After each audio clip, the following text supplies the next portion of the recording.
नाज़रीन मां तलहार में अपडेट कंदालूं तो तलहार भरसा गुडाजी खां लाशारी में फुलेली कैनाल में 5 ॿार बुॾी विया आहिनि। 2 ॿारनि जा लाश कढिया विया आहिनि। मक़ामी माण्हुनि 3 ॿारनि खे बचाए वरितो आहे, जॾहिं त फौती ॿारनि में सुमेर लाशारी ऐं साइमा लाशारी शामिल आहिनि। बिल्कुल नाज़रीन, अफ़सोसनाक ख़बर अवां ताईं पहुचायूं पिया। तलहार भरसा ॻोठ हाजी खां लाशारी में फुलेली कैनाल में 5 ॿार बुॾी विया आहिनि, जॾहिं त 2 ॿारनि जा लाश कढिया विया आहिनि। मक़ामी माण्हुनि 3 ॿारनि खे बचाए वरितो आहे, जॾहिं त फौती ॿारनि में सुमेर लाशारी ऐं साइमा लाशारी शामिल आहिनि।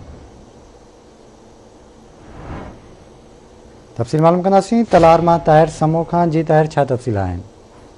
बशारत तलहार लॻ हाजी खान लाशारी में फुलेली कैनाल में वेंझदे 5 ॿार बुॾी विया, जिन खे ॻोठाणनि 3 ॼणनि खे बचाए वरितो, जॾहिं त 2 ॿार बुॾी फोत थी विया, जिन जा लाश रूरल हेल्थ सेंटर तलहार आंदा विया। फोत थियलनि में 10 साल समीर ऐं 12 साल साइमा शामिल आहिनि, जॾहिं त लाश ज़रूरी कार्रवाई बाद वारिसनि हवाले कया विया आहिनि, जॾहिं त अहिड़ी ख़बर पवण ते ॻोठ में किराम मची वियो आहे।